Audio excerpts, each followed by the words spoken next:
الحمد لله نحمده ونستعينه ونستغفره ونعوذ بالله من شرور أنفسنا ومن سيئات أعمالنا من يهده الله فلا مضل له ومن يضلل فلا هادي له أشهد أن لا إله إلا الله وحده لا شريك له وأشهد أن محمدا عبده ورسوله قال الله تعالى في كتابه الكريم يا أيها الذين آمنوا اتقوا الله حق تقاته ولا تموتن إلا وأنتم مسلمون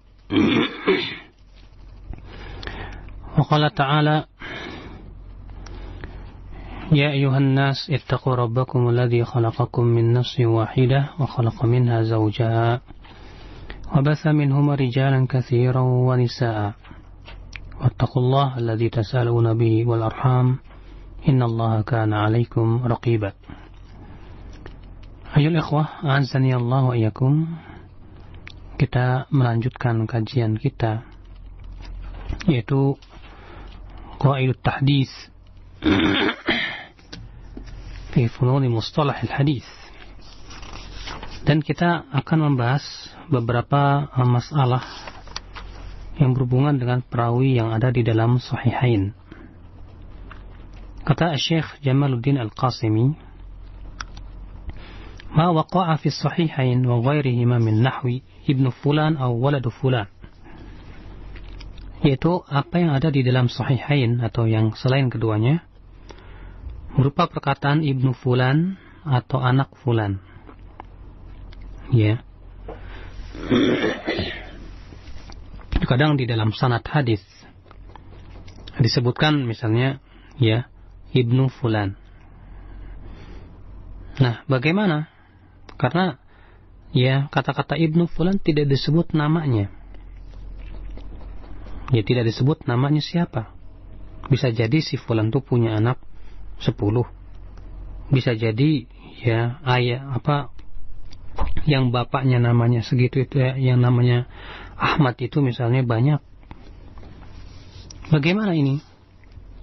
Kata Imam An-Nawawi rahimahullah, man urifat ilmuhu wa adalatuhu, siapa saja perawi yang seperti itu dan ternyata diketahui ainnya, orangnya diketahui karena masyhur misalnya dengan apa namanya kunyahnya seperti itu, misalnya haddatsana Ibnu Juraij, sudah masyhur Ibnu Juraij siapa dan diketahui ya orangnya. Haddatsana Ibnu Hurmuz misalnya. Tapi ada juga yang namanya tidak diketahui, tapi orangnya diketahui. Maka Imam Nawawi rahimahullah berkata, man urifat ainuhu wa adalatuhu, orang yang diketahui orangnya, ya siapa saja perawi yang diketahui orangnya dan keadilannya. Wa juhila ismuhu wa nasabuhu, namun namanya tidak diketahui siapa dia. Nasabnya juga ya tidak diketahui, tapi orangnya orang para ulama sudah tahu siapa dia. Dan memang ternyata misalnya perawi itu adil, kata beliau uhtujja bih, boleh dijadikan hujjah. Ya, kenapa? Kata Syekh Jamaluddin, li'anna al-jahla bismihi la yukhillu bil ilmi bi'adalatihi, karena ketidaktahuan kita nama orang itu sebetulnya tidak mempengaruhi selama kita tahu orangnya siapa. Ini tentunya satu hukum dengan seorang perawi yang namanya diikhtilafkan. Siapa orangnya itu? Ada yang mengatakan namanya Abdullah, ada yang mengatakan namanya Abdurrahman. Ya. Tapi ya, orangnya satu, cuma diikhtilafkan saja oleh para ulama namanya. Kalau ternyata orang itu memang sudah diketahui dan ternyata perawi itu memang thiqah, maka perbedaan pendapat para ulama mengenai nama itu tidak memberikan pengaruh sedikit pun juga.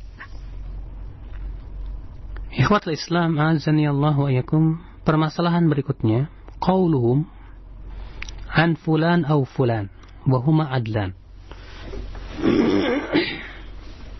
Kalau seorang muhaddits berkata, ahli hadis, dari si fulan atau dari si fulan, ragu dia. Ya dari fulan atau fulan. Ya mungkin karena kelupaan sehingga beliau ragu apakah dari dia atau dari dia.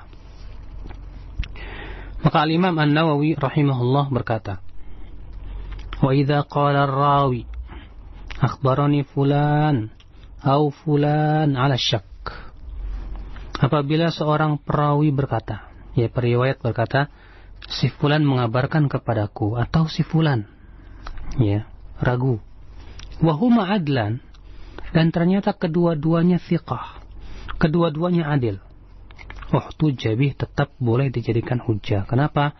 Karena tidak berpengaruh. Ya kalau yang ini ya thiqah, yang ini juga thiqah. Ya.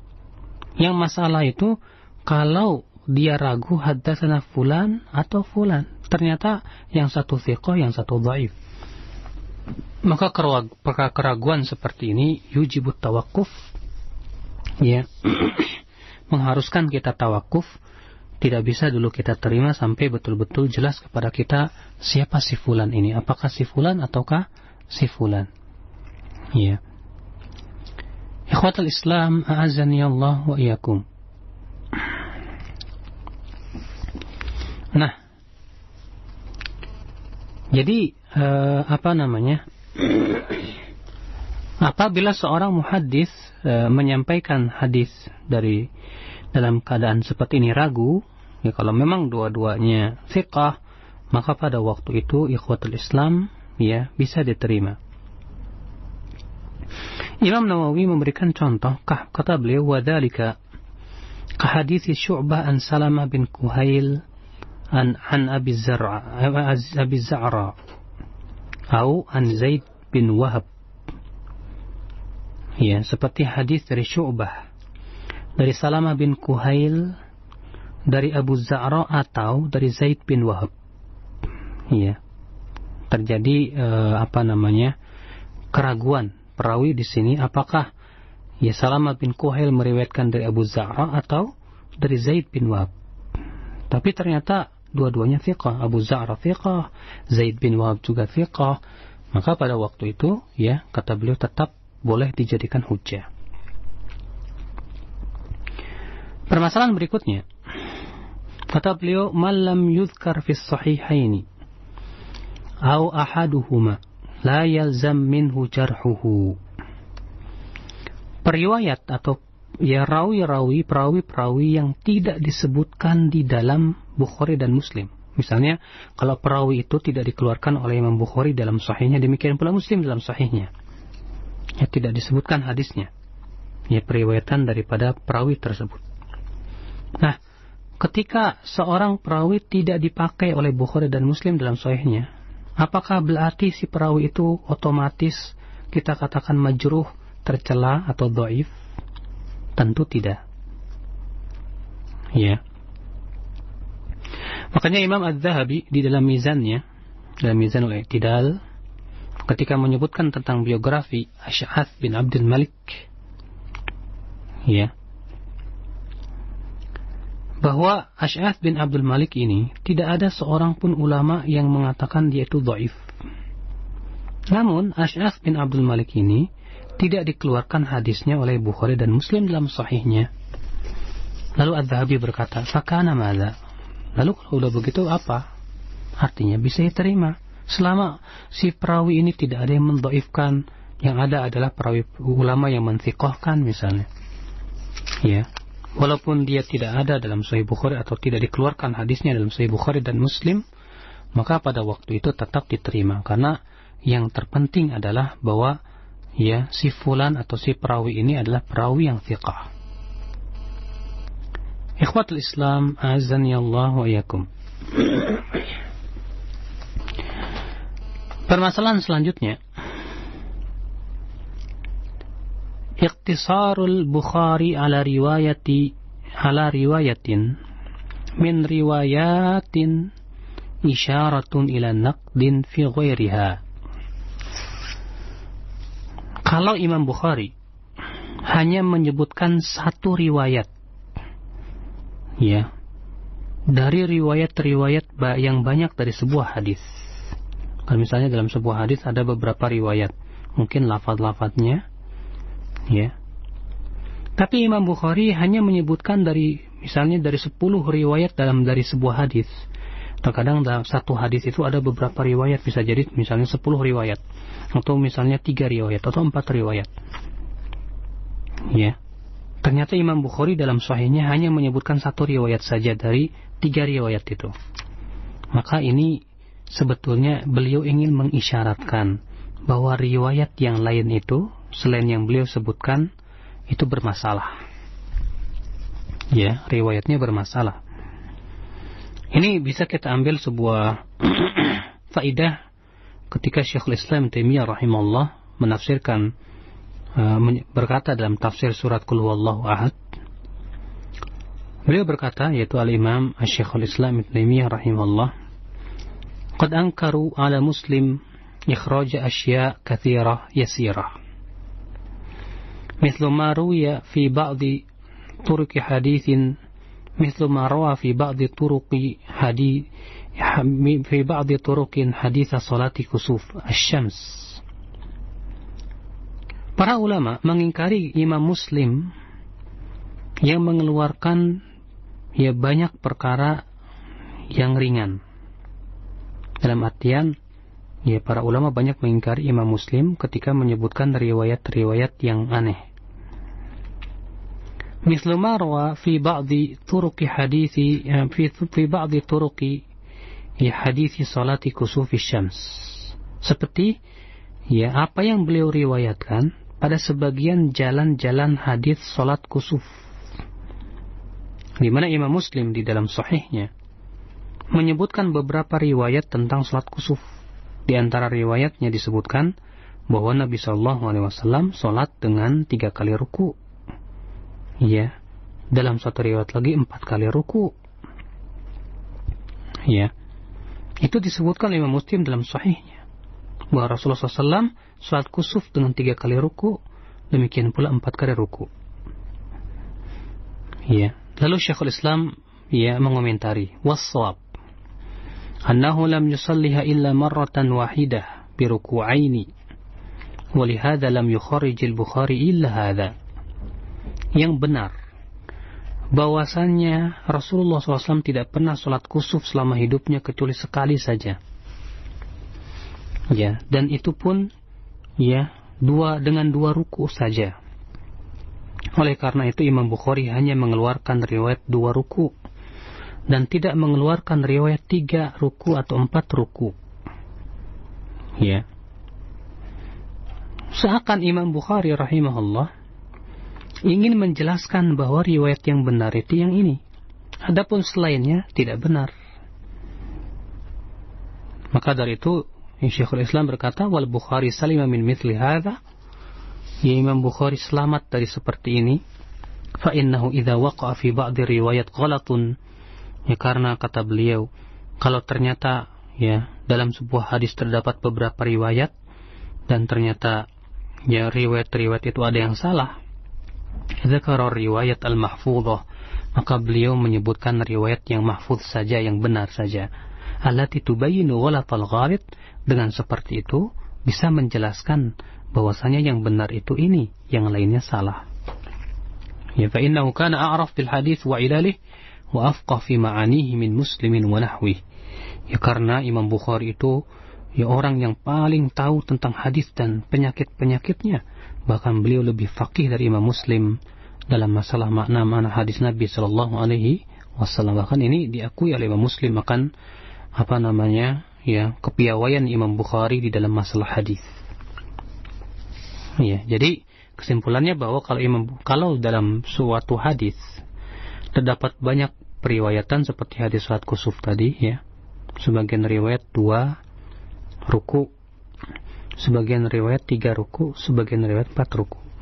Nah, ternyata Imam Bukhari hanya menyebutkan 1 riwayat saja, itu yang 2 ruku. Maka ini isyarat bahwa seakan-akan Imam Bukhari mengatakan bahwa ini yang benar, yang mahfudz ini, yang lainnya salah. Kenapa? Terlebih Rasulullah tidak pernah sholat kusuf 2 kali atau 3 kali. Beliau selama hidupnya hanya sholat kusuf sekali. Tidak mungkin dijamak riwayat-riwayat yang ada ini. Kecuali mungkin kalau Rasulullah SAW melakukan sholat kusuf itu beberapa kali, bisa saja dijamak. Terkadang 3 ruku, terkadang 4 ruku, Ya terkadang 2 ruku, tapi masalahnya Rasulullah SAW tidak pernah sholat kusuf selama hidupnya kecuali sekali saja. Maka ini menunjukkan bahwa riwayat tidak mau harus kita mentarjih dan memilih salah satu riwayat yang paling kuat. Dan ternyata kebanyakan ulama atau muhadditsin ya meriwayatkan itu 2 ruku. Wallahu a'lam. Kemudian permasalahan berikutnya, kata beliau, tarku riwayatil Bukhari li haditsin la yuhinuhu.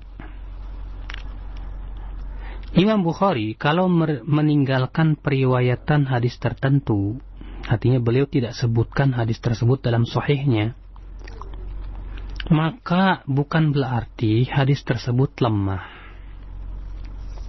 Ya. Makanya aneh kalau ada orang yang mengkritik suatu hadis gara-gara hadis itu tidak ada dalam Sahih Bukhari dan Muslim. Seakan-akan ya dia mempunyai pemahaman bahwa ya selain hadis yang ada di dalam Bukhari dan Muslim itu ya tidak sahih. Pokoknya yang ada dalam Bukhari dan Muslim saja yang sahih, selain itu tidak sahih. Subhanallah. Maka ini akhi azani Allah wa iyyakum, ya perkataan yang jauh dari kebenaran. Kenapa? Ya karena tidak semua hadis sahih dimasukkan oleh Imam Bukhari di dalam sahihnya. Makanya Imam Bukhari berkata, hafidhu ya 100,000 hadis sahih. Aku hafal 100,000 hadis sahih. Sementara yang beliau masukkan dalam sahihnya ya hanya sekitar 7,000 hadis. Berarti di sana ada hadis-hadis sahih lain yang beliau tidak masukkan ke dalam sahihnya. Demikian pula Imam Muslim ya menyatakan juga bahwa yang beliau tinggalkan dari hadis yang sahih itu lebih banyak. Oleh karena itu ya akhi azani Allah, ya kalau ternyata Imam Bukhari tidak meriwayatkan hadis tersebut atau tidak menyebutkan sebuah hadis dalam sahihnya, bukan berarti bahwa hadis tersebut ya dhaif atau tertolak, tidak. Berapa banyak hadis yang ada dalam Sunan Abu Daud yang tidak dikeluarkan oleh Bukhari dan Muslim, hadisnya sahih. Berapa banyak hadis yang dikeluarkan Imam Nasa'i dalam Sunannya atau Tirmidzi atau Ibnu Majah, ternyata tidak dikeluarkan oleh Imam Bukhari dan Muslim, hadisnya sahih. Ya. Kemudian permasalahan berikutnya, bayanun anna man rawa lahu hadithun atau man ruya lahu hadithun fi sahihi la yalzam sihhatu jami'i hadithihi. Penjelasan bahwa ya perawi atau periwayat yang dikeluarkan riwayatnya ya hadisnya di dalam Sahih Bukhari tidak mengharuskan bahwa semua hadis yang diriwayatkan oleh perawi tersebut ya sahih. Misalnya kalau Imam Bukhari dan Muslim mengeluarkan seorang perawi ya yang ada di dalam Sahih Bukhari dan Muslim, ya seorang perawi misalnya Ibnu Qutaibah atau Ibnu Juraij atau yang lainnya. Nah, perawi-perawi ini dikeluarkan oleh Bukhari dan Muslim hadis-hadisnya di dalam sahih keduanya. Nah, kalau ada perawi seperti ini, apakah berarti kita hukumi bahwa karena si fulan ini dikeluarkan hadisnya oleh Bukhari dalam sahihnya, berarti semua hadis yang diriwayatkan oleh si fulan ini pasti sahih? Ya tidak. Ya tidak demikian ya akhi azani Allah wa yakum. Berkata al-Imam Asy-Sya'rani ya dalam muqaddimah mizannya, qala al-Hafidz al-Mizzi wal Hafidz az-Zaila'i rahimahumallahu taala. Berkata al-Hafidz al-Mizzi dan al-Hafidz az-Zaila'i, semoga Allah merahmati keduanya. Wa mimman kharraja lahum asy-syaikhan ma'a kalamin nasi fihim. Di antara perawi-perawi atau periwayat-periwayat yang dikeluarkan oleh Bukhari dan Muslim ya dalam sahih keduanya, sementara para ulama masih memperbincangkannya, adalah Siapa di antaranya? Ja'far bin Sulaiman Ad-Dubai, Al-Harith bin Ubaidah, Yunus bin Abi Ishaq As-Sabi'i, Abu Uwais. Lakin li syaikhaini syurutun fi riwayah amman takallama an-nasu fi. Akan tetapi, ya, walaupun perawi-perawi atau periwayat-periwayat ini diperbincangkan, masih diperselisihkan oleh para ulama dan diperbincangkan oleh mereka, namun Bukhari dan Muslim ketika mengeluarkan hadis mereka, tetap mereka mempunyai syarat-syarat, ya. Minha, di antara syaratnya apa? Annahum la yarwuna anhu illa ma tubi'a alaih. Mereka biasanya tidak mau meriwayatkan dari si perawi yang keadaannya seperti ini kecuali kalau ada mutaba'ah dari perawi lain yang diikuti oleh perawi lain.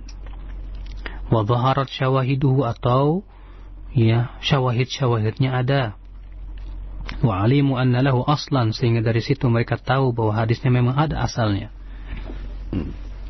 Fala yarwuna anhu man farada bih.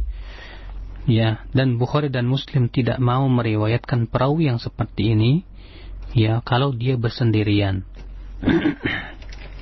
Ya, kalau dia bersendirian. Au khalafahu fi thiqat, apalagi kalau ternyata periwayatannya diselisihi oleh perawi-perawi lain yang thiqat. Wa hadhihi al-illah qad rajat ala katsirin min al-huffaz. Di mana illat ini, ya, telah diterima oleh banyak para huffaz, ya, la siyama man istadraka ala sahihain, terutama orang-orang yang mengistidrak, ya, Bukhari dan Muslim seperti Abu Abdullah Al-Hakim. Fakatsiran ma yaqul, seringkali terkadang Imam Hakim berkata begini, hadis ini sahih sesuai dengan syarat Bukhari dan Muslim atau salah satunya, ya. Padahal penyakit itu, ilat itu ada di situ. Maka dari itu kata beliau, id laisa kullu haditsin uhtujja bi rawihi fi sahih yakunu sahihan. Ya, di mana tidak setiap riwayat yang dijadikan hujah oleh Imam Bukhari dan Muslim dalam sahihnya, ya berarti hadisnya semuanya sahih, tidak. Id la yalzam min kauni rawihi muhtajjan bihi fi sahih an yakuna kullu hadithin wajadnahu lahu yakunu sahihan ala syarti sahih bidzalika sahih lihtimali faqdi syartin min syuruti dzalika al-hafiz kama qaddamna. Ya, kenapa kata-kata beliau ya demikian, ya? Karena kata beliau tidak harus perawi yang dipakai oleh Bukhari dan Muslim dalam sahihnya itu menyebabkan semua hadisnya itu sahih, ya tidak. Kenapa? Karena bisa jadi ketika dia meriwayatkan suatu hadis misalnya kehilangan salah satu syarat-syarat yang bisa diterima. Ya, ini ikhwatul Islam azani Allah wa iyyakum. Ini adalah beberapa permasalahan yang berhubungan dengan periwayat atau periwayat rijal daripada Bukhari dan Muslim. Saya kira cukup ya pembahasan kita, dan sekarang kita menjawab pertanyaan kemarin yang belum sempat terjawab mengenai beberapa hadis Nabi SAW. Maka dari itu untuk para penanya yang ingin menanyakan status suatu hadis apakah sahih atau dhaif, silahkan dipertanyakan. Kalau saya tahu saya langsung jawab, kalau saya tidak tahu maka saya akan catat insyaallah, dan kita akan jawab pada pertemuan yang akan datang.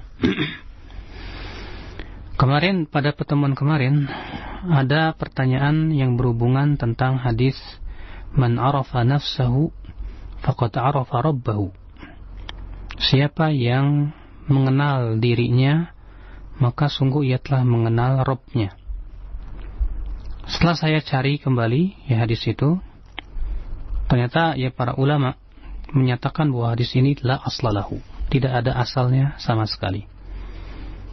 Ya, oleh karena itu sebagian ulama yang menulis dan mengumpulkan hadis-hadis palsu memasukkan hadis ini sebagai hadis-hadis yang palsu. Ya.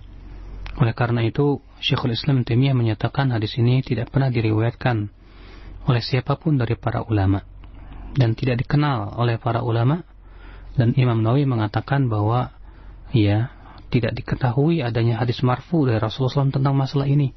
Akan tetapi itu dihikayatkan bahwa itu adalah perkataan salah seorang ulama. Ya. Maka dari itu karena hadis itu tidak ada asalnya, la aslalahu, maka pada waktu itu kita katakan bahwa hadis ini bukan sabda Rasulullah SAW. Namun kata Imam Nawawi, ya, secara makna bisa saja bagus, ya, kalau kita bawa kepada makna yang baik. Man arafa rabbahu, man arafa nafsahu faqad arafa rabbahu. Siapa yang mengenal dirinya, misalnya kalau dia tahu dirinya bodoh dan dia berusaha untuk ilmu, maka ia akan mengenal Allah. Kalau dia tahu bahwa dirinya ini, ya, banyak kekurangannya, segera ia beristighfar dan bertaubat kepada Allah. Kalau dia tahu dirinya bahwa dirinya adalah seorang yang tidak punya ilmu, ya, dia pun kemudian segera, ya, tidak berani untuk berbicara macam-macam masalah agama kecuali dengan keilmuan. Kalau seperti itu maknanya kata Imam Nawawi tidak apa-apa. Namun karena hadis itu tidak diriwayatkan oleh siapapun juga dan tidak dikenal, maka pada waktu itu Syekh Albani sendiri menyatakan bahwa hadis itu la aslalahu. Kemudian kemarin ada pertanyaan juga tentang hadis mengadzankan bayi. Saya akan jelaskan kenapa hadis ini dhaif. Ada beberapa riwayat, ya, hadis tentang mengadzankan bayi ini. Riwayat yang pertama itu hadis Abu Rafi' maula Rasulullah SAW yang ia berkata, aku melihat Rasulullah SAW adzan di telinga Al Hasan bin Ali seperti adzan untuk sholat, ya, ketika Fatimah radhiyallahu anha melahirkannya. Hadis ini dikeluarkan oleh Abu Daud dalam sunannya, At-Tirmidzi, Al-Baihaqi dalam Al-Kubra, demikian pula Ahmad dalam Musnadnya, At-Tabrani dalam Mu'jam Al-Kabir, demikian pula dikeluarkan oleh Abdul Razzaq dalam Musannafnya, At-Tayalisi demikian dalam Sunannya, Musnadnya, ya, Al-Hakim At-Tayalisi dalam Sunannya, Al-Hakim dalam Mustadraknya, demikian pula Al-Baghawi dalam Syarh Sunnah. Semuanya dari jalan Sufyan Ats-Tsauri, dari Asim bin Ubaidillah, dari Ubaidillah bin Abi Rafi', dari ayahnya. Ya. Ternyata di dalam sanadnya itu ada seorang yang bernama Asim bin Ubaidillah, ia lemah. Abu Zur'ah dan Abu Hatim berkata hadisnya mungkar. Ad-Daraqutni berkata yutrok, ditinggalkan. Ya. Sehingga Asim bin Ubaidillah yang dinyatakan oleh Tabrani Ad-Daraqutni yutrok, matruk, berarti dia kelemahannya tidak ringan. Sementara itu At-Tabrani meriwayatkan dalam Al-Kabir dari jalan Ahmad bin Syu'aib dari Asim bin Ubaidillah dari Ali bin Al-Husain dengan tambahan beliau SAW adzan di telinga Al-Hasan dan Al-Husain di akhirnya dan beliau memerintahkannya. Namun Ahmad bin Syu'aib juga sangat lemah. Selain itu, ya, Ahmad bin Syu'aib ini diselisih oleh Sufyan Ats-Tsauri sehingga periwayatan yang pertama ini, ya, ya, mungkar secara sanad dan matan. Itu hadis Abu Rafi'. Kemudian ya akhi azani Allah wa yakum, ternyata hadis ini mempunyai syahid, penguat, ya, dari hadis Abdullah bin Abbas dikeluarkan oleh Baihaqi dalam Syu'abul Iman dari jalan Muhammad bin Yunus dari Al-Hasan bin Amr bin Saif As-Sadusi, ya, akhbarana, mengabarkan kepada kami Al-Qasim bin Mutayyab, ya, dari Mansur bin Safiyah dari Abu Ma'bad dari Ibnu Abbas, sesungguhnya Nabi SAW azan di telinga kanan Al-Hasan bin Ali pada hari kelahiriannya dan iqamat di telinga kirinya. Kemudian setelahnya Al-Baihaqi berkata dalam sanadnya terdapat kelemahan. Namun, ya, setelah kita periksa ternyata bukan hanya lemah, justru palsu. Kenapa demikian? Karena di dalam sanadnya ada seorang yang bernama Al-Hasan bin Amr. Al-Hafidh Ibnu Hajar berkata, ya, matruk. Sementara Adz-Dzahabi dalam kitab Mizan al-I'tidal berkata, ia dianggap pendusta oleh, ya, Ali bin Madini. Bahkan Bukhari berkata kadzab, dia tukang berdusta. Ya. Maka seperti ini akhi, ya sangat berat sekali, bahkan bisa dikatakan bahwa ini sanad yang palsu. Kemudian ternyata ada syahid yang kedua, ya ini merupakan jalan yang ketiga. Hadis Al-Husain bin Ali yang diriwayatkan oleh Al-Baihaqi dalam Syu'abul Iman dan Ibnu Sunni dalam Amal Yaum wal Lailah dari Yahya bin Al-A'la, dari Marwan bin Salim, dari Talhah bin Ubaidillah, dari Al-Husain bin Ali bin Abi Thalib radhiyallahu anhu, ia berkata, Rasulullah SAW bersabda, barang siapa yang kelahiran bayi lalu ia azan di telinga kanannya dan iqamat di telinga kirinya, tidak akan bermudarat padanya ibunya bayi tersebut. Namun sayang sanad ini pun palsu. Ada dua cacat. Yahya bin Al-Ala tertuduh berdusta, muttaham bil kadzib. Dan Marwan bin Salim yang ada dalam sanad ini juga dinyatakan matruk oleh para ulama. Sehingga tiga jalan ini semuanya adalah dhaif. Sehingga setelah kita mengetahui jalan-jalannya, apa yang bisa kita katakan? Hadis ini dhaif, tidak bisa dijadikan hujjah. Ya, walaupun memang ada orang yang mengatakan boleh kita mengamalkan hadis dhaif, ya, dalam masalah fadilah amal, akan tetapi kita katakan ini masalah hukum. Karena kita sedang berbicara apa hukumnya mengadzankan bayi dan apa bayi, ya, hukumnya sunnah atau bukan. Sedangkan para ulama semua bersepakat, berijma bahwa mengamalkan hadis dhaif dalam masalah hukum itu adalah hukumnya haram. Walaupun ada orang yang beralasan juga, katanya Syekh Albani rahimahullah menghasankannya dalam kitab Irwaul Ghalil. Namun sayang, ya, orang ini tidak merujuk kitab lain dari kitab silsilah Syekh Albani, itu dalam silsilah hadis dhaifah di hadis nomor 321, di mana beliau rujuk dari pernyataannya bahwa hadis itu hasan, insyaallah. Makanya beliau berkata, sekarang saya berkata sesungguhnya kitab Syu'abul Iman telah dicetak. Ternyata hadis Ibnu Abbas tidak layak untuk dijadikan syahid karena padanya terdapat perawi yang kadzab, tukang berdusta, dan perawi yang matruk. Ya. Dan kata Syekh Albani, bahkan aku merasa heran kepada Imam Baihaqi dan Ibnu Qayyim yang hanya sebatas menghukumnya sebagai hadis yang dhaif. Sehingga hampir-hampir aku memastikan bahwa hadis Ibnu Abbas boleh dijadikan syahid. Maka wajib saya ingatkan di sini bahwa ternyata, ya, kenapa? Karena beliau di dalam kitab Irwaul Ghalil mengatakan hasan, karena beliau husnudzon bahwasanya hadis Ibnu Abbas ini hanya dhaif biasa, berdasarkan, ya, menyandarkan kepada perkataan Ibnu Qayyim dan Al-Baihaqi. Ternyata setelah diperiksa, ternyata dhaifnya bukan ringan, sangat berat sekali. Ya, apalagi di dalamnya ada perawi yang kadzab, yang suka berdusta, dan yang satu lagi matruk. Sedangkan kaidah ilmu hadis mengatakan bahwa hadis yang sangat dhaif tidak bisa menguatkan hadis lain dan tidak bisa dikuatkan. Ini ya akhi, azani Allah, ya, barangkali yang saya bisa jelaskan dari hadis yang kemarin, pada pertemuan kemarin dipertanyakan, dan mungkin di antara antum ada yang ingin bertanya tentang hadis Nabi sallallahu alaihi wasallam dan perinciannya mungkin saya tidak akan bisa laksanakan di sini, tapi kita akan pending pada pertemuan yang akan datang.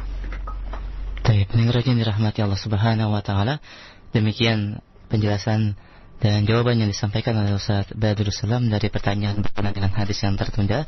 Dan kami berikan kesempatan bagi Anda untuk bertanya secara langsung di line telepon 0218236543, dan untuk pertanyaan pesan singkat di 0819896543. Silahkan. Halo. Assalamualaikum. Waalaikumsalam warahmatullahi. Ya, dengan siapa di mana? Dengan Abu Wafa dari Majalengka, Ustaz. Silakan. Afwan, ini mau nanya tentang hadis bahwa kita harus ada tawasul dengan Jahi Muhammad, Ustaz. Soalnya di daerah Ana banyak sekali gitu yang mengamalkannya. Mohon penjelasan, Ustaz. Baik. Waalaikumsalam warahmatullahi wabarakatuh. Jazakallahu khair atas pertanyaannya. Hadis tentang, ya, tawassul dengan jah Rasulullah sallallahu alaihi wasallam, ya adalah hadis-hadis yang palsu. Ya, dan telah dinyatakan oleh kepalsuannya oleh para ulama, di antara Syekh Albani rahimahullah. Ya. Di mana hadis di antara hadis tersebut, ya, ada yang berbunyi tawassalu bijahi fa inna jahi indallahi azim. Ya. Bertawassullah dengan jah. Apa itu? Kedudukanku. Ya. Kata Syekh Albani, hadza batilun la asla lahu. Hadis ini batil, tidak ada asalnya dan tidak pernah ditemukan dan diriwayatkan oleh para kitab-kitab hadis yang bisa dipercaya. Ya. Oleh karena itu Syekhul Islam Taimiyah rahimahullah dalam Al-Qaidatul Jalilah ia berkata, "Ma'a anna jahahu sallallahu alaihi wasallam indallahi a'zam min jahi jami'il anbiya wal mursalin, walakin jahal makhluq indal khaliq laysa ka jahil makhluq indal makhluq, fa innahu la yashfa'u indahu ahadun illa bi idnihi wal makhluq yashfa'u indal makhluq bi ghairi idnihi." Walaupun memang ya kedudukan Rasulullah memang agung sekali, bahkan ya kedudukan Rasulullah paling agung dari seluruh para nabi dan rasul. Akan tetapi harus kita fahami, kata beliau, bahwa kedudukan makhluk di sisi Allah tidak sama dengan kedudukan makhluk di sisi makhluk. Ya, kedudukan makhluk di sisi Allah walaupun setinggi apapun tetap dia tidak bisa memberikan syafaat kecuali dengan izin Allah. Beda kalau makhluk. Kalau makhluk punya kedudukan tinggi di sisi makhluk, biasanya dia bisa memberikan syafaat dengan tanpa izin Allah. Dan dengan tanpa izin ya si makhluk itu. Oleh karena itu, ya akhi, ya Allah subhanahu wa ta'ala telah menyatakan bahwa tidak ada yang bisa memberikan syafaat kecuali di sisi Allah, kecuali apa dengan izin Allah. Allah berfirman dalam surat Saba ayat 22 ya dan 23. Allah berfirman, "Qul ud'ul ladzina za'amtum min dunillah la yamlikuna mithqala dzarratin fis samawati wala fil ardi wa ma lahum fihima min syirkin wa ma lahu minhum min dhahir wala tanfa'u syafa'atu indahu illa liman adina lah." Katakan, hai Muhammad, serulah orang-orang yang kalian klaim sebagai tandingan selain Allah itu. Mereka sama sekali tidak memiliki sebesar biji sawi pun di langit, tidak pula di bumi. Mereka pun tidak punya sekutu-sekutu yang bisa membantu mereka. Ya, tidak pula ada pembantu-pembantu yang menolong mereka. Dan syafaat tidak bermanfaat di sisinya kecuali khusus untuk orang yang Allah izinkan saja.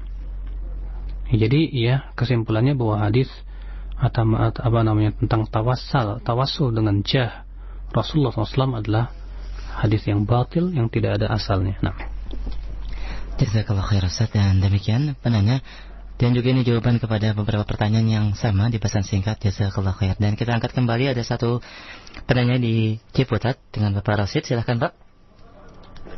Waalaikumsalam warahmatullahi wabarakatuh. Tafadhol. Ya, tadi saya ikut Jumatan, khutbahnya dilakukan oleh seorang yang mengaku ahli tasawuf itu tadi.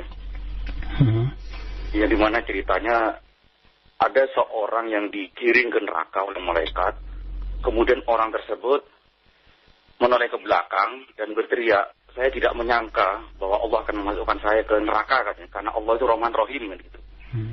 Nah, dengan itu akhirnya dia nggak jadi neraka.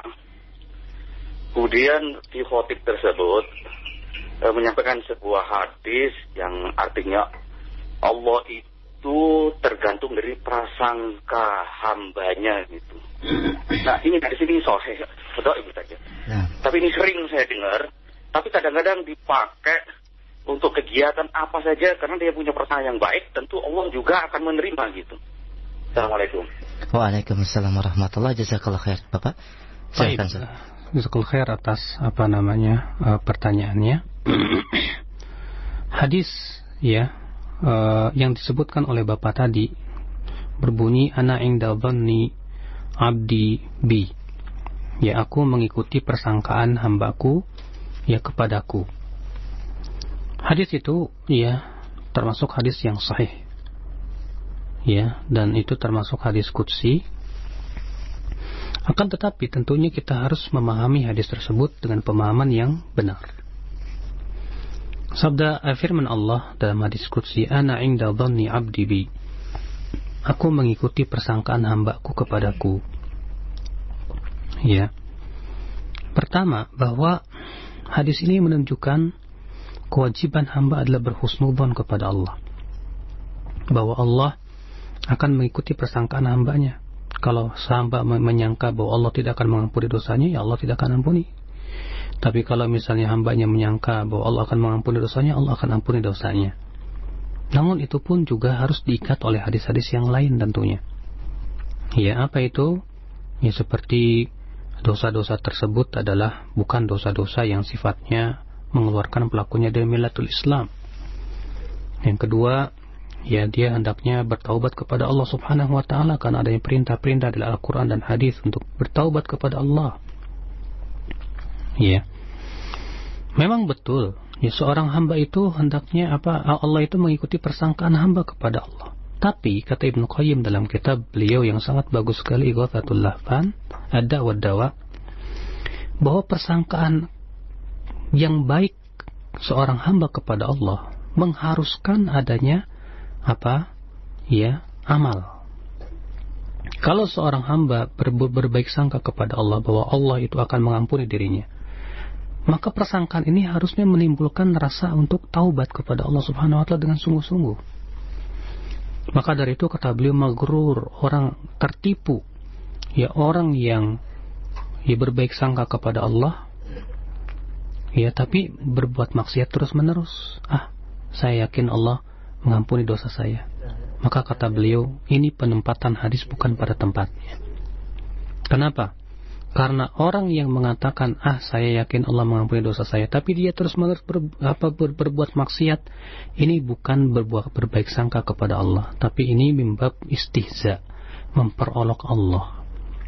Ya, seperti ini tidak dibenarkan, ya. Makanya tentunya konsekuensi daripada berbaik sangka kepada Allah adalah beramal, ya, dan menjauhi perkara-perkara yang dimurkai oleh Allah Subhanahu wa taala.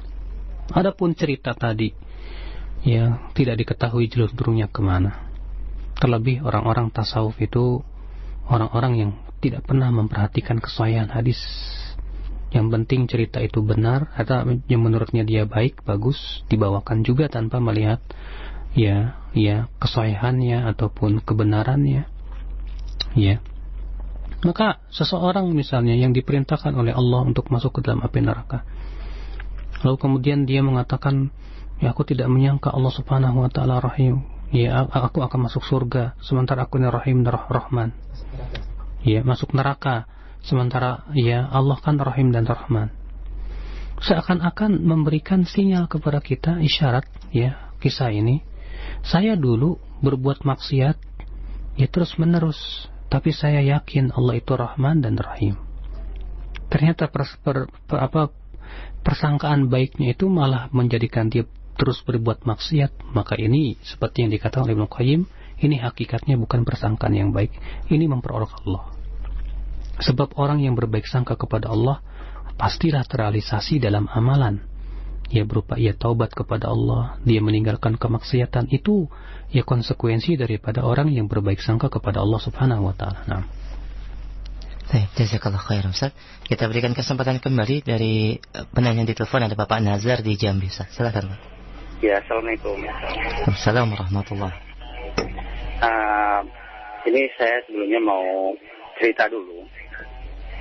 Baru-baru ini telah meninggal Kiai Haji Ali di Kuala Lumpur, Jambi, yang mana beliau dikenal sebagai ulama yang baik akhlaknya, kesabarannya, dan beliau ahli zikir.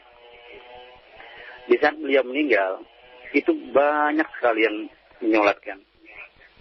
Bahkan ulama negara tetangga pun datang. Dan beliau disolatkan sampai 10 kali. Apakah itu boleh? Itu yang pertama. Nah.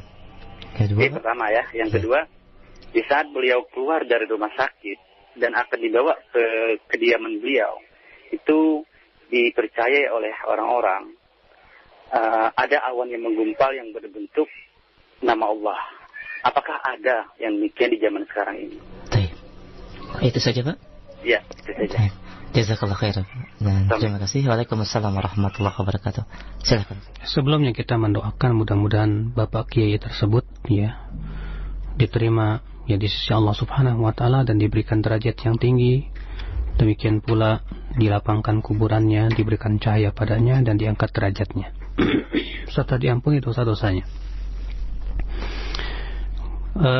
Pertama, bahwa mensolatkan mayat berkali-kali itu dahulu Rasulullah ketika meninggal dunia, para sahabat saling bergantian untuk mensolatkan beliau. Ya, apa bergantian untuk mensolatkan beliau? Berarti disolatkan lebih dari 10 kali. Maka seperti ini tidak apa-apa. Misalnya seseorang datang belum sempat mensolatkan, ya mensolatkan. Kemudian datang lagi yang lain bikin lagi ya solat jenazah lagi, itu tidak apa-apa karena adanya riwayat yang menunjukkan kepada hal itu. Adapun persangkaan orang awam ya bahwa ketika di bawah ini ada awan menggumpal di atas bertuliskan Allah, ya terkadang akhi ya namanya orang-orang awam tuh bikin cerita-cerita yang masya Allah berlebih-lebihan terhadap seseorang ya, sikap-sikap gulu ya yang sikap berlebihan itu terkadang menyebabkan terkadang membuat kisah-kisah atau cerita-cerita yang dibikin-bikin. Bisa jadi benar, bisa jadi salah. Ya. Bisa jadi benar dan bisa jadi salah. Ya karena kalau misalnya semua orang memang meyakini bahwa mereka melihat dengan mata kepala mereka betul terlihat. Ya semuanya. Maka ya kita katakan betul. Ya. Barangkali si kiai ini selama hidupnya adalah orang yang saleh, yang bertakwa kepada Allah. Ya, yang sangat takut kepada Allah, menjauhi kemaksiatan dan yang lainnya. Ini sebagai sebuah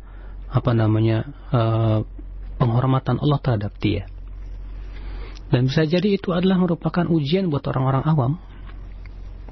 Ya, karena terkadang orang awam dengan keawamannya ketika melihat hal-hal seperti itu malah ditalbis oleh iblis. Iblis masuk dan mengatakan wah ini sudah tingkat wali. Akhirnya apa yang terjadi? Menyeret kepada pengagungan terhadap kuburannya. Akhirnya apa? Bertawasul. Akhirnya apa? Berbuat kesyirikan. Na'udzubillah, nas'alullah as-salamata wal afiyah. Seperti yang terjadi pada zaman Nabi Nuh. Ketika orang-orang solehnya mati meninggal dunia, apa yang terjadi oleh kaumnya digambar, dibikin patung. Ya, sikap berlebihan ini akhirnya malah menyeret kepada perbuatan kesyirikan. Nah. Demikian Bapak Nazar di Jambi, jazakallah khair atas pertanyaannya. Dan kita angkat kembali pertanyaan dari pesan singkat yang sudah cukup banyak masuk berkaitan dengan status hadis, Ustaz. Yang pertama dari Ummu Tari di Bekasi. Assalamualaikum warahmatullahi wabarakatuh. Ustaz, Anda ingin bertanya tentang kesahihan hadis. Saya mendengar Nabi sallallahu alaihi wasallam bersabda, barang siapa yang dikehendaki baik oleh Allah, maka ia akan diberi petunjuk dalam urusan agama. Dan saya dan Nabi hanya membagi, sedangkan Allah yang memberi. Dan umat ini senantiasa menegakkan atas perintah Allah. Oleh karena itu tidak akan membahayakan pada mereka pemimpin atau khalifah mereka sampai urusan Allah datang, insyaallah hari kiamat. Hadis riwayat Bukhari. Penjelasannya terhadap hadis ini dan bagaimana statusnya, jazakallah khair. Hadis ini jelas sahih, dikeluarkan Bukhari dalam sahihnya, di mana Rasulullah SAW bersabda, ya, man yuridillahu bihi khairan yufaqihu fid din. Ya, siapa yang Allah Subhanahu wa taala inginkan kebaikan dalam terhadapnya, maka Allah Subhanahu wa taala akan faqihkan ia di dalam agama. Ya. Dan aku ini hanyalah membagi-bagikan. Ya, lupa saya ya tentang keadaan hadis tersebut secara lengkapnya. Yang jelas, ya pertama, bahwa hadis ini sahih. Di mana Rasulullah SAW bersabda, man yuridillahu bihi khairan yufaqihu fid din. Siapa yang Allah inginkan ya kepadanya kebaikan, maka Allah akan faqihkan ia di dalam agama. Ya, Allah akan faqihkan ia di dalam di dalam agama. Ini sebagai tanda bahwa seseorang yang diinginkan kebaikan oleh Allah Subhanahu wa taala, maka dia akan difaqihkan oleh Allah Subhanahu wa taala, ya, dengan difahamkan dia tentang agama, dengan dijadikan dia mau untuk mempelajari Al-Qur'an dan hadis Nabi sallallahu alaihi wasallam, ya, dengan dijadikan dia mau mengamalkan ya, perkara-perkara yang diperintahkan oleh Allah Subhanahu wa taala, ya. Ikhwatul Islam azani Allah wa iyyakum. Adapun sabda Rasulullah setelahnya, wa inna ma ana qasimun, sesungguhnya aku hanyalah pembagi. Wallahu mu'ti, wallahu yu'ti, Allah yang memberi. Wa lan tazalu hadhil ummah qa'imah ala amrillah, dan umat ini akan senantiasa ada dalam umat ini orang yang tegak di atas perintah Allah. La yadurruhum man khalafahum, tidak akan bermudarat kepada mereka orang yang menyelisihi mereka. Tadi sedikit ada kesalahan terjemah, ya. Tidak akan memberikan mudarat kepada mereka orang yang menyelisihi mereka sampai datangnya perintah Allah, dalam satu riwayat itu datangnya hari kiamat, ya. Artinya bahwa akan senantiasa ada sekelompok dari umat Islam ini tetap di atas kebenaran al-haq, dan ini merupakan bisyarah dari Rasulullah sallallahu alaihi wasallam. Ya, kabar gembira dari Rasulullah SAW bahwa ya senantiasa akan terus ada di setiap zaman itu kelompok-kelompok yang tampak ya tegak di atas kebenaran, hujjah-hujjah dari Al-Quran dan hadis Nabi SAW yang senantiasa berpegang kepada ya kebenaran itu. Ya, ini tentunya kita bersyukur kepada Allah dan mudah-mudahan kita termasuk kelompok yang senantiasa berpegang kepada kebenaran itu. Nah, jazakallah khair Ustaz. Kemudian kita angkat kembali pertanyaan berkenaan dengan status hadis. Ada penanya kita yang bertanya tentang keabsahan hadis yang berbunyi idza marartum bi riyadil jannati farta'u. Apakah makna riyadil jannah ini, Ustaz? Dan kemudian pertanyaan keabsahannya dari Abu Aisyah di Bogor. Jazakallah khair. Seingat saya itu bukan sabda Rasulullah, ya. Ya, tapi perkataan seorang sahabat yang bernama Ibnu Mas'ud. Ya, idza marartum biriyadil jannah, apabila kalian melewati riyadul jannah, taman-taman surga, maka singgahlah. Ya.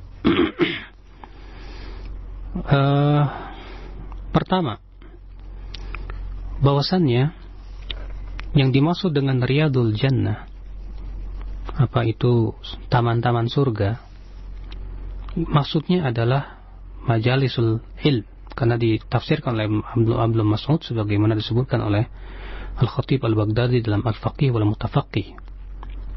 Ya, dalam Al-Faqih wal Mutafaqih, bahwa yang dimaksud dengan riyadul jannah yaitu adalah majalisul ilm, hilaqul fiqh, halaqah ya fikih. Ya. Yang kedua, bahwa hadis ini ternyata dikeluarkan oleh Imam Tirmidzi di dalam sunannya. Ya, dan Syekh Albani menyatakan bahwa hadis ini hasan dari hadis ya Anas bin Malik bahwa Rasulullah SAW bersabda, "Idza marartum bi riyadil jannah farta'u." Qal, "Wa ma riyadul jannah?" Qala, "Hilaqudz dzikr." Apabila kalian ya melewati riyadul jannah, taman-taman surga, maka hendaklah kalian singgah. Kemudian mereka bertanya, tahukah kalian, Rasulullah bersabda, tahukah kalian apa itu taman-taman surga? Maka Rasulullah bersabda, hilaqudz dzikr, halaqah dzikir. Ya. Ikhwatul Islam azani Allah wa iyyakum. Apa yang dimaksud dengan halaqah dzikir? Apakah halaqah dzikir yang dimaksud di sini adalah orang yang berzikir berjamaah rame-rame gitu dengan satu suara dan dikomandai seseorang? Tentu tidak, karena perbuatan itu tidak pernah dilakukan Rasulullah dan para sahabatnya. Oleh karena itu Al-Khatib Al-Baghdadi dalam kitab Al-Faqih wal Mutafaqih menyebutkan riwayat Anas bin Malik mengenai makna majlis zikir, di mana beliau menafsirkan majlis zikir atau hilaqudz dzikr itu adalah yaitu majalisul fiqh, yaitu majlis-majlis fiqih, ya. dan itu yang lebih yang benar, ya. Allahu a'lam. Jazakallahu khair. Kita angkat kembali dari pertanyaan pesan singkat. Ada pendengar kita yang bertanya, ada sebagian kelompok jamaah yang menyebutkan atau membawakan satu perkataan, barang siapa yang berpikir sejenak, ya, yang mengatakan bahwa berpikir sejenak lebih baik atau lebih utama daripada beribadah 70 tahun. Apakah status perkataan ini Ustaz, dan apakah benar apabila disandarkan kepada Rasulullah? Jazakallahu khair. Hadis ini dinyatakan oleh sebagian ulama yang saya ingat, ya, Syekh Al-Albani juga dan yang lainnya, sebagai hadis yang tidak ada asalnya atau hadis palsu. Ya, bahwa berpikir sejenak lebih baik daripada ibadah 70 tahun. Maka hadis-hadis seperti ini, ya akhi, tidak bisa dijadikan, tidak boleh diamalkan, karena yang pertama bahwa ya apabila hadis telah diketahui akan ketidaksahihannya, apalagi hadis tersebut dinyatakan ya palsu, maka pada waktu itu ya mengamalkannya termasuk berdusta atas nama Rasulullah SAW. Apalagi meyakini kebenaran daripada hadis itu dan menyatakan bahwa ini sabda Rasulullah SAW. Ya, yang kedua, bahwa berpikir memang betul, ya, kalau ternyata berpikir itu adalah dalam rangka memikirkan ilmu Allah Subhanahu wa Ta'ala. Memang ada riwayat-riwayat seperti Al-Imam Syafi'i rahimahullah berkata, ya, menuntut ilmu sesaat itu lebih aku sukai daripada sholat semalam suntuk. Ya, menuntut ilmu sesaat itu lebih baik daripada sholat semalam suntuk. Namun terkadang ya hadis seperti ini difahami dengan pemahaman aneh, yaitu untuk berpikir merenung, sehingga sebagian orang ada yang ya berpaling dari menuntut ilmu, daripada duduk di majelis ilmu, akhirnya dia berpikir merenung aja, ya, dengan harapan bisa mendapatkan wangsit ataupun ilham ataupun yang lainnya. Ini sudah jelas ya akhi, sebuah perkataan atau pemahaman yang biasanya berasal dari tasawuf, ya. Maka seperti ini tentu sangat bertentangan dengan hadis-hadis Nabi SAW yang memerintahkan kita untuk ia menuntut ilmu, seperti Rasulullah sabda, innamal ilmu bitta'allum, sesungguhnya ilmu itu bisa diraih dengan cara menuntut ilmu Allah Subhanahu wa Ta'ala. Nah, baik, Ustaz, jazakallahu khair. Kita akan berikan kesempatan kembali bagi pendengar raja yang ada di mana saja Anda berada. Anda bisa menghubungi di line telepon 0218236543. Silahkan. Halo. Halo. Dengan siapa Pak? Di mana? Ini dari Bapak Arsad. Di mana? Pulau Jahil. Baik, silahkan Pak Arsad. Ini mau saya menanyai masalah hadis-hadis, masalah azab kubur, Pak. Karena ada satu kelompok di sini dia mengingkari azab kubur, katanya bertentangan dengan Al-Quran gitu. Apakah hadis-hadis azab kubur itu sahih atau itu lemah hadisnya, Pak? Iya, itu saja Pak. Terima kasih Pak. Assalamualaikum warahmatullahi wabarakatuh. Waalaikumsalam warahmatullahi wabarakatuh. Jazakallahu khair pada Pak Arsyad. Silakan. Hadis azab kubur dinyatakan sebagai hadis yang mutawatir oleh banyak ulama dari kalangan ahli hadis, seperti Al-Imam As-Suyuti, ya, dan ulama-ulama yang lainnya. Dan Syekh Al-Albani memastikan akan kemutawatiran hadis itu. Dan hadis mutawatir itu ya adalah hadis yang sangat sahih. Adapun klaim yang mengatakan bahwa itu bertentangan dengan Al-Quran, ayat berapa, di mana? Ya, karena yang pertama bahwa yang paling tahu tentang makna-makna ayat Al-Quran adalah Rasulullah. Maka kalau ada orang mengatakan bahwa hadis bertentangan dengan Al-Quran, ya, maka yang harus kita tuduh adalah pemahamannya terlebih dahulu. Sebab kenapa? Karena ya orang yang paling paham tentang Al-Quran adalah Rasulullah. Terutama ya hadis-hadis tentang azab kubur itu sampai derajatnya mutawatir, diriwayatkan oleh 10 sahabat lebih, ya, dengan sanad-sanad yang sahih, di antaranya yang ada dalam Bukhari dan Muslim.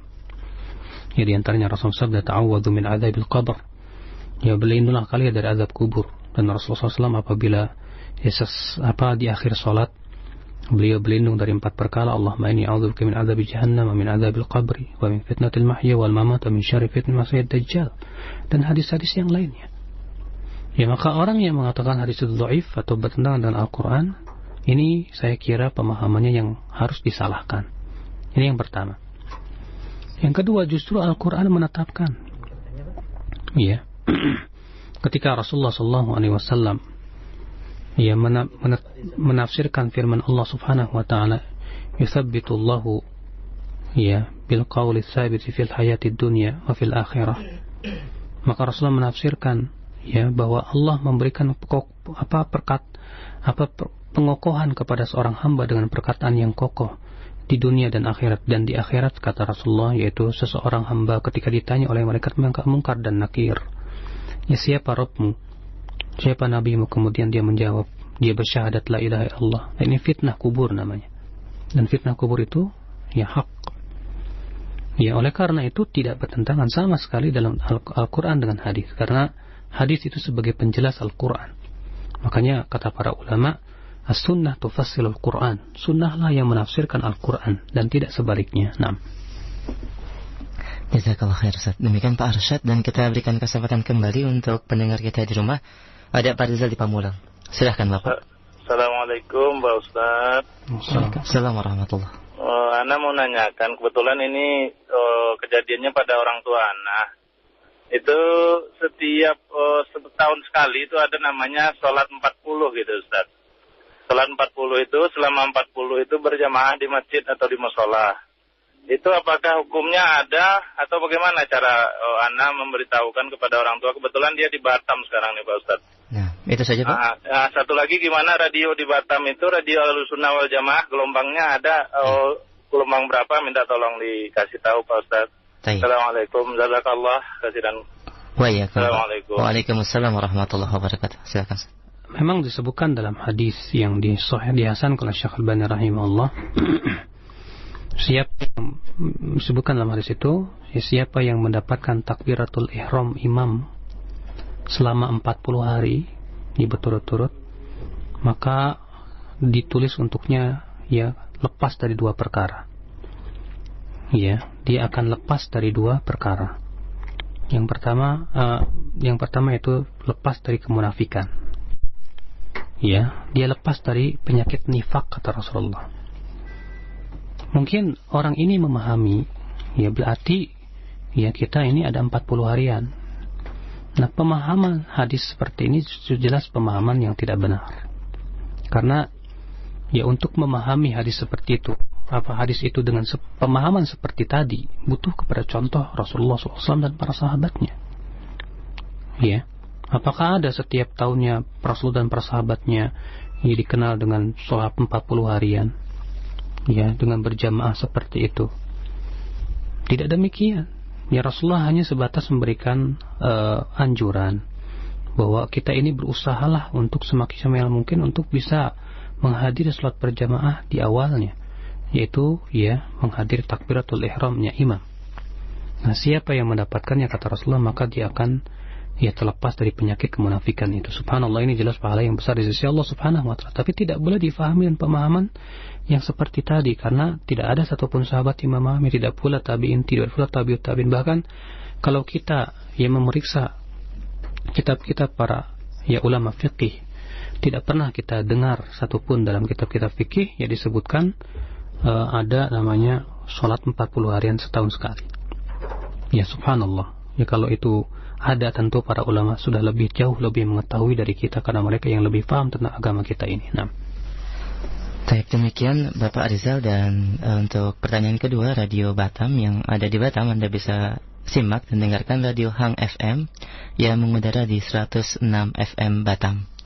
Kita angkat kembali, ada satu pertanyaan dari pendengar kita di rumah, Bapak Ali di Tangerang. Silahkan Pak. Assalamualaikum Ustaz. Waalaikumsalam warahmatullahi. Ada yang ditanyakan Ustaz, masalah bahasa ya. Itu kata-kata talak, bagi yang mampu mengucapkan secara lisanul Arab, apakah tidak boleh dengan kata-kata lain, harus dengan kata-kata lisanul Arab Ustaz? Nah, itu saja Pak? Ya, itu aja. Baik, jazakallah khair ya Pak. Waalaikumsalam warahmatullahi wabarakatuh. Tidak demikian Bapak ya, karena segala sesuatu ucapan yang menunjukkan kepada makna talak, maka itu dianggap talak. Seperti talak bahasa Indonesia cerai. Maka kata cerai itu, ya kalau ada orang mengatakan saya cerai kamu, maka jatuh talak, walaupun dengan bahasa Indonesia. Ya, karena ya para ulama menyebutkan bahwa yang terpenting yang dianggap adalah maknanya, bukan sebatas lafadznya. Memang ya kata para ulama, kalau lafaz-lafaz yang sharih, yang tegas jelas menunjukkan kepada talak, maka ya walaupun dia mengucapkannya dengan tanpa niat tetap jatuh talak. Namun untuk lafaz-lafaz kinayah, kiasan, ini membutuhkan kepada niat. Seperti contoh misalnya seorang suami berkata kepada istrinya, pulang kamu ke rumah ibumu atau ayahmu. Kata para ulama, apa niat dia mengucapkan begitu? Kalau niat dia untuk talak, jatuh talak. Tapi kalau dia niatnya tidak untuk talak, sebatas menyuruh pulang aja, yang tidak jatuh talak. Ya.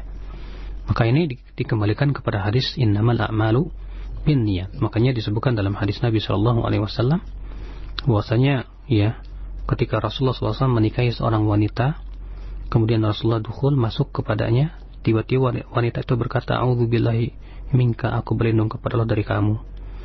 Maka Rasulullah sabda, laqad uti bi'azim, ya kamu sudah berlindung kepada Allah yang Maha Agung, ilhaqi bi ahliki, kalau begitu kamu pulanglah ke rumahmu.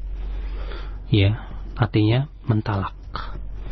Dalam hadis lain ketika Rasulullah SAW ya memutuskan untuk supaya memboikot Ka'ab bin Malik dan ya dua orang lagi yang tidak ikut pada waktu itu perang, ya karena tidak ada uzur, maka Rasulullah menyuruh agar mereka bertiga ya menjauhi istri-istrinya. Maka Ka'ab berkata kepada istrinya, ilhaqi bi ahliki, pulanglah kamu ke rumah orang tuamu. Artinya disuruh pulang karena Rasulullah SAW menyuruhku untuk tidak mendekati dirimu, tapi tidak jatuh talak. Makanya kata-kata yang tidak sharih, yang tidak jelas menunjukkan kepada talak, itu butuh kepada niat. Nah, jazakallah khair Ustaz. Dan demikian Bapak yang bertanya mudah-mudahan bisa difahami. Kita akan angkat kembali pertanyaan dari pesan singkat. Assalamualaikum warahmatullahi wabarakatuh. Pertanyaan berkenaan dengan hadis kembali Ustaz dari pendengar kita. Bagaimana dengan hadis yang menerangkan salat Jumat bagi wanita waktu di Mekah atau Madinah, wanita juga salat Jumat di sana Ustaz? Jazakallah khair. Pertama, bahwa wanita itu tidak wajib salat Jumat dengan ijma' kesepakatan para ulama. Ya. Akan tetapi kalau ternyata ia ikut salat Jumat, ya seperti di Masjidil Haram ketika dia sedang umrah atau haji, ya, maka pada waktu itu gugur darinya salat zuhur karena dia sudah ikut salat Jumat, ya. Karena kata-kata tidak wajib ikut bukan berarti tidak boleh ikut. Maka kalau wanita itu ya ikut salat Jumat, maka tetap dia salat 2 rakaat seperti halnya imam salat Jumat, dan gugur darinya kewajiban salat zuhur. Nah, jazakallah khair. Kita angkat kembali dari pesan singkat penanya dari Jakarta. Assalamualaikum warahmatullahi wabarakatuh. Ustaz, mohon doanya agar Anda ditetapkan di atas sunnah, di mana pada saat ini ada 2 kelompok yang Anda hadapi.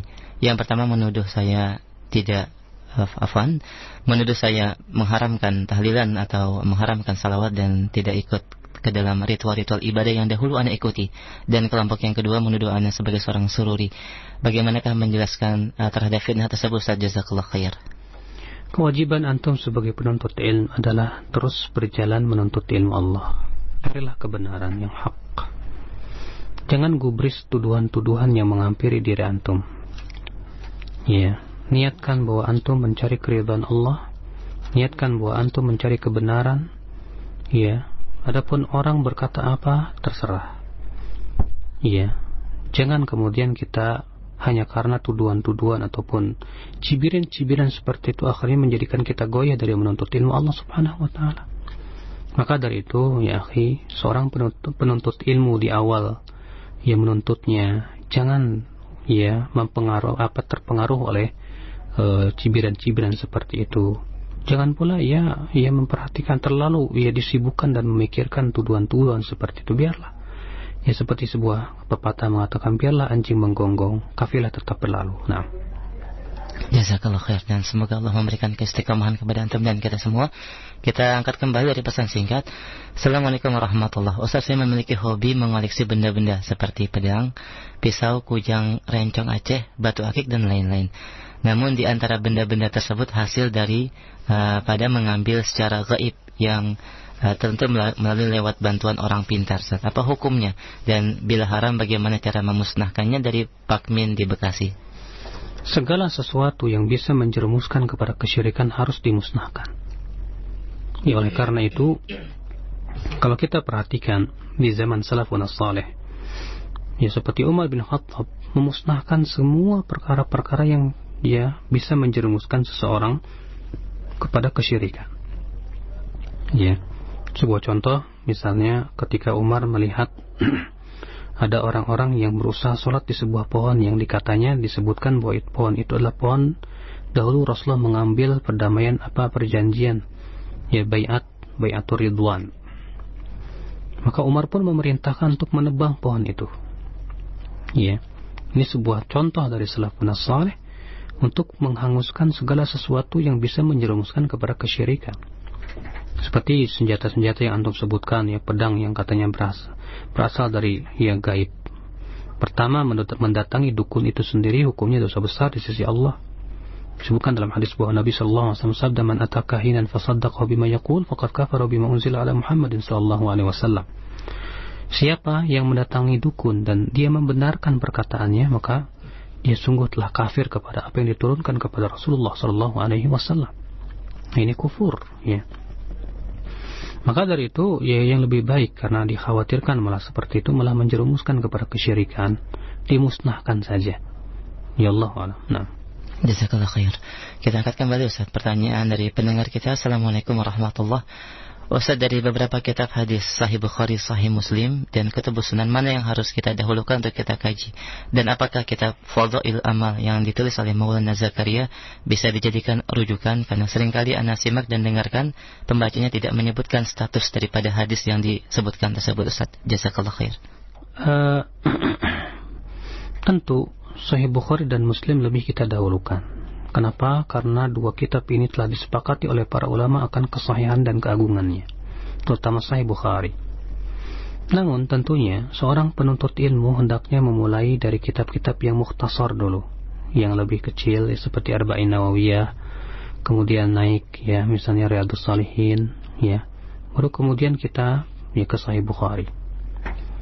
Ya. Adapun kitab yang disebutkan tadi Fadhail Amal, itu banyak disebutkan di situ hadis-hadis palsu, hadis-hadis yang dhaif, walaupun juga banyak hadis-hadis yang sahih. Ya, maka dari itu orang yang ingin membaca kitab tersebut wajib dia memahami dulu dan memilah-milah antara yang sahih dan yang dhaif. Tidak boleh langsung ditelan begitu karena dia khawatirkan akan berdusta atas nama Rasulullah SAW. Yang kedua, bahwa kita ketika belajar hadis tidak boleh kita pahami sendiri, harus merujuk kitab-kitab para ulama atau duduk bersimpu di hadapan seorang alim yang paham tentang makna-makna hadis Nabi SAW. Maka dari itu ketika kita mempelajari hadis, usahakan rujuk kepada kitab-kitab para ulama seperti Sahih Bukhari telah disyarah oleh Al-Imam Ibnu Hajar Al-Asqalani dalam kitab Fathul Bari, atau Al-Hafidh Ibnu Rajab juga dalam kitabnya yang berjudul Fathul Bari dengan judul yang sama, atau Al-Imam Al-Qastalani dan yang lainnya. Imam Sahih Muslim telah disyarah juga oleh Imam An-Nawawi, demikian pula Al-Qadhi Iyad dan yang lainnya. Maka coba kita rujuk bagaimana para ulama menafsirkan hadis Nabi Shallallahu Alaihi Wasallam supaya tidak terjerumus kepada pemahaman yang salah terhadap hadis Nabi Shallallahu Alaihi Wasallam. Makanya kata para ulama bahwa belajar hadis termasuk Al-Quran dan hadis itu harus sifatnya talaki. Apa itu talaki? Kita harus bersimpu di hadapan seorang guru yang betul-betul alim dan betul-betul memahami tentang hadis Nabi Shallallahu Alaihi Wasallam dan makna-maknanya. Nah. Jazakallah khair, Ustaz. Dan kita angkat kembali dari pesan singkat, Ustaz. Ada Pak Kurniawan di Cirebon. Assalamualaikum warahmatullahi wabarakatuh. Ana baru mengenal dakwah yang hak ini dan ana masih awam terhadap ilmu syar'i. Di dalam khutbah Jumat, khatib tadi menyampaikan bahwa kita harus mencapai derajat tarikat, hakikat dan ma'rifat, Ustaz, untuk menjadi wali Allah. Yang ingin ana tanyakan, apakah yang dimaksud dengan tarikat, hakikat dan ma'rifat tersebut, dan apakah kita harus seluruhnya mengikuti jalan ini? Jazakallah khair. Ya akhi, untuk menjadi wali Allah tidak seperti atau tidak seberat seperti yang dilakukan oleh orang-orang tasawuf. Karena pemahaman atau mafhum wali menurut Ahlus Sunnah dan mafhum wali menurut tasawuf ini sangat jauh berbeda. Kenapa? Ahlus Sunnah memahami bahwa wali Allah itu setiap orang yang beriman dan bertakwa. Berdasarkan firman Allah dalam Al-Quran, ya, ala inna awliya Allahi la khawfun alaihim wa lahum yahzanun alladzina amanu wa kanu yattaqun. Ya, ketahuilah wali-wali Allah itu tidak akan merasa sedih pada hari kiamat, tidak pula mereka merasa takut. Ya. Siapa mereka? Alladzina amanu wa kanu yattaqun, yaitu orang-orang yang beriman dan mereka bertakwa. Maka Ahlus Sunnah mempunyai keyakinan bahwa setiap mereka yang beriman dan bertakwa Allah kepada Allah, itulah wali. Yang senantiasa menjalankan perintah Allah, menjauhi larangan Allah, itulah wali. Sementara tasawuf punya keyakinan bahwa untuk menjadi wali itu harus ia menyiksa diri dengan wirid-wirid tertentu, zikir-zikir tertentu, ya, dengan cara zikir-zikir tertentu sehingga kemudian mereka pun pingsan, yang disebut dengan fana, ya. Dan bahkan mereka mempunyai keyakinan sebelum tahap wali mereka, ya, melewati sebuah tahap, ya, yang katanya terkadang aneh orangnya. Kalau di Indonesia itu dikenal dengan istilah majeduk, ya. Mereka tuh punya keyakinan majeduk ini, ya, aneh, dan setiap yang dikatakannya pasti terjadi. Wah, ini tanda-tanda ciri-ciri dia itu akan menjadi wali. Ya, biasanya agak sedeng dikit. Ya. Makanya ikhwatul Islam, ya, perkara seperti ini sangat aneh sekali. Bahkan dalam dunia tasawuf, orang yang sudah sampai kepada derajat wali, ya, sudah kepada derajat hakikat, itu sudah tidak perlu lagi menjalankan syariat. Ya, memang keadaan di dunia tasawuf seperti itu. Ya, sehingga mereka terkadang tidak sholat. Ketika ditanya, kenapa kamu tidak sholat? Apa katanya? Kamu belum tahu. Kamu itu belum tingkatannya dengan saya. Saya ini sholatnya di Mekah dan yang lainnya. Subhanallah. Ya, karena keyakinan mereka bahwa, ya, kalau orang sudah sampai kepada derajat hakikat, maka tidak butuh lagi kepada syariat. Katanya para rasul itu hanya menyampaikan syariat. Adapun yang mengetahui hakikat hanya imam-imam mereka, ya, tidak diberitahu kepada Rasulullah. Makanya kaum tasawuf mempunyai keyakinan wali itu lebih tinggi daripada Nabi dan Rasul. Makanya dari itu Ibnu Hajar mengatakan, ya, orang yang mengatakan seperti itu zindiq, ya, hakikatnya mereka orang-orang munafik. Na'udzubillah. Nah. Jazakallah khair Ustaz. Dan demikian Bapak yang bertanya di Cirebon, semoga Allah memberikan keistiqomahan di atas sunnah. Kita angkat kembali Ustaz dari Abu Tharik di Depok. Ada pertanyaan, silahkan Bapak. Ya, Assalamualaikum Ustaz. Waalaikumsalam. Mau tanya Ustaz, ada seorang Ustaz, ya, katakan Habib, yang menjelaskan bahwa ada hadis bahwa wanita diciptakan dari tulang rusuknya laki-laki, itu harus didhaifkan dari Bukhari Muslim karena bertentangan dengan penciptaan manusia yang berasal dari tetes air yang hilang. Apakah hadis ini berita? Kalau saya meyakini sahih, apakah benar berdukan seperti itu, Ustaz? Nah, itu saja Pak. Satu lagi, iya. Masalah sholat taubat. Saya mendengarkan juga, saya belum pernah menemukan di kitab Al-Wajid juga belum ada, dan beberapa kitab belum ada dijelaskan tentang sholat taubat. Apakah ada sholat taubat, Ustaz? Demikian, Ustaz. Jazakallah khair. Assalamualaikum warahmatullahi wabarakatuh. Waalaikumsalam warahmatullahi wabarakatuh. Jazakallah khair atas pertanyaannya. Silakan. Ini terkadang penyakit, ya, dari orang-orang yang merasa dirinya kiai ataupun ini, ya, jangan seenaknya saja untuk menilai suatu hadis itu dhaif gara-gara bertentangan dengan Al-Quran, sementara para ulama semuanya mensahihkannya. Seperti, ya, hadis tadi. Hadis itu disahihkan oleh Bukhari dan Muslim. Ya. Hadis itu disahihkan oleh para ulama Islam dari zaman ke zaman. Lalu seenaknya dia mengatakan hadisnya dhaif. Seakan-akan, ya, secara lisan halnya dia berkata itu ulama enggak betul semuanya. Itu para ahli hadis itu enggak paham. Ya. Jadi semua ribuan ulama dianggap salah semuanya, padahal mereka sudah bersepakat akan kesahihan hadis itu. Kemudian dia mengklaim dengan mudahnya, dia mengatakan hadis ini dhaif karena bertentangan dengan Al-Quran. Ya akhi, siapa yang berhak untuk disalahkan pemahamannya? Mungkinkah para ulama yang ribuan itu, ya, dari zaman ke zaman mensahihkan hadis dan mencari sanadnya dan mengimaninya, ternyata ya ada seorang yang mengaku dirinya Habib dengan mudah menyalahkan para ulama dengan klaim katanya bertentangan dengan Al-Quran? Siapa yang lebih berhak diterima pemahamannya? Ya, pemahaman Imam Bukhari dan Muslim atau Habib ini? Ya, siapa yang lebih berhak diterima pemahamannya? Pemahaman para ulama hadis dari zaman ke zaman, dari waktu ke waktu tanpa ada perselisihan, ataukah seorang yang disebut yang mengaku dirinya Habib atau Kiai ini? Subhanallah, ini sebuah ya penghinaan terhadap para ulama.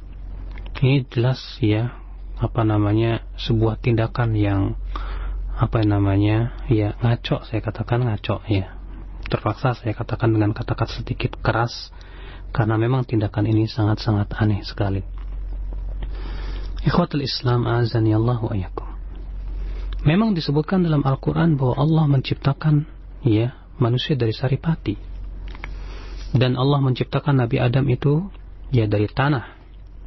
Akan tetapi ya Allah subhanahu wa ta'ala ketika menyebutkan bahwa Allah menciptakan manusia dari saripati itu ketika ada pasangannya.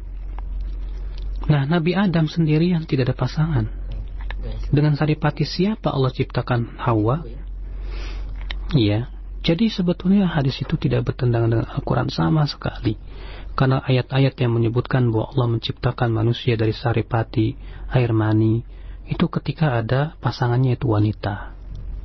Iya, maka keturunan Nabi Adam semuanya dari air mani. Adapun anak Adam diciptakan dari tanah. Adapun Hawa, Rasulullah telah mengabarkan bahwasanya Hawa itu diciptakan dari tulang rusuk, dan tulang rusuk yang paling bengkok itu adalah yang paling atas, kata Rasulullah sallallahu alaihi wasallam. Ya. Coba silahkan periksa kitab ulama hadis mana yang menyatakan bahwa hadis ini bertentangan dengan Al-Quran. Silahkan.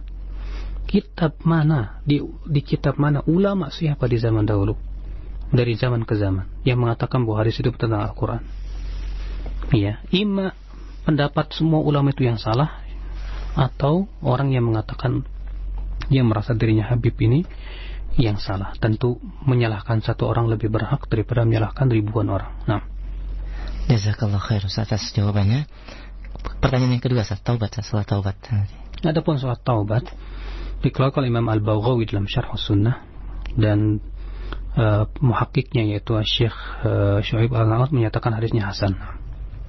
Baik, jazakallah khair. Kita berikan kesempatan kembali, ada satu pendengar kita di Senen, Jakarta. Silakan Bapak. Halo. Iya. Waalaikumsalam warahmatullahi. Silakan. Barakallahu fiik, Ustaz. Fiik barakallah. Nah, gini Ustaz, jika kita perhatikan dari yang ada di Quran hadis, itu ada definisi secara bahasa dan syar'i. Dan saya pernah mendengar bahwa arti azan itu pemberitahuan atau pengumuman, terus arti qomat artinya panggilan. Pengumuman, kalau secara syar'i azan itu artinya pengumuman telah masuknya waktu sholat fardu 5 waktu. Sedangkan qomat adalah panggilan akan dimulainya sholat fardu 5 waktu. Juga arti yang lain seperti sholat, di bahasa kata soli artinya doa. Terus secara syar'i sholat artinya suatu perbuatan yang dimulai dengan takbiratul ihram dan dari salam. Nah, saya tanyakan definisi ini dari mana ya sumbernya? Apa dari hadis atau dari perkataan ulama? Dan apakah ini dijadikan hujah untuk membantah orang yang memakai ajaran sholat itu di kuburan dan juga melakukan niat sholat? Terima kasih. Jazakallahu khair. Jazakallahu khair. Silakan. Pertama, Pak, bahwa yang pertama kali memberikan definisi itu Rasulullah. Dalam artian definisi itu asalnya dari Rasulullah. Dalam artian maksudnya kata-kata mendefinisikan sesuatu itu Rasulullah yang mengajarkan. Ketika Rasulullah SAW mendefinisikan ghibah, atadruna mal ghibah? Tahukah kalian apa itu ghibah? Kata Rasulullah, dzikruka akhaka bima yakrah. Ya. Ghibah itu kamu menyebutkan saudaramu apa-apa yang dia tidak suka di belakangnya. Bukankah di sini Rasulullah sedang mendefinisikan ghibah? Namun, ya, di zaman Rasulullah tidak semua didefinisikan oleh Rasulullah. Kenapa? Rasulullah memberikan definisi itu ketika ada perkara yang samar terhadap para sahabat. Baru Rasulullah berikan definisinya. Tapi kalau perkara itu memang sudah paham semuanya, sudah mafhum semuanya, ya Rasulullah tidak perlu memberikan definisi, karena para sahabat memang pendekar-pendekar bahasa Arab semua, ya fasih orangnya, dan mereka bisa membedakan mana ya secara bahasa dan mana secara istilah. Sebuah contoh misalnya firman Allah, wa aqimus shalah wa atuz zakah, dirikan salat. Semua sahabat memahami salat yang dimaksud adalah salat secara istilah. Adapun firman Allah, ya wasalli alaihim inna salataka sakanun lahum, ya salli alaihim, kata para sahabat semua mempunyai pemahaman bahwa salli alaihim ay ud'uhum, ya ud'u lahum, doakan mereka. Ya, kenapa? Karena redaksi menunjukkan kepada hal itu. Sehingga ya para ulama kemudian di belakangan hari, ya setelah memeriksa, meneliti dan yang lainnya, mereka menyebutkan bahwa makna-makna itu ada 3 makna. Yang pertama makna secara syariat, yang kedua makna secara bahasa, dan yang ketiga adalah makna secara adat istiadat. Makna secara adat, ya contohnya lafaz ghaid. Kata-kata ghaid, ya itu secara bahasa Arab artinya sesuatu yang kosong dari suatu tempat. Tapi kemudian menjadi sebuah kebiasaan orang-orang Arab bahwa ghaid itu untuk tempat buang air. Ya. Nah, kaidah usul fikih kemudian para ulama ya menyebutkan bahwa apabila makna-makna ini saling bertentangan dan bertabrakan, maka yang lebih diunggulkan adalah makna secara syar'i. Tidak boleh dibawa kepada makna secara bahasa Arab kecuali apabila siyak atau redaksinya menunjukkan kepada hal itu. Demikian pula kalau makna secara adat dengan makna secara bahasa bertabrakan, maka makna secara adat lebih dahulukan. Nah, ini yang disebutkan dalam kaidah-kaidah usul fikih, ya, dan disepakati oleh para ulama tentunya tentang masalah ini. Maka kalau Anda berkata kepada saya, apakah definisi seperti ini dijadikan hujah? Naam. Ya, karena keadaannya dan kenyataannya memang demikian. Hampir segala sesuatu ada maknanya secara bahasa dan ada maknanya secara istilah. Dan pembedaan ini sangat penting dan sangat urgent sekali, supaya tidak ada pemutarbalikan makna dan pemahaman yang salah seperti yang difahami oleh orang liberal. Katanya sholat itu cukup berdoa saja. Ya, padahal itu makna secara bahasa.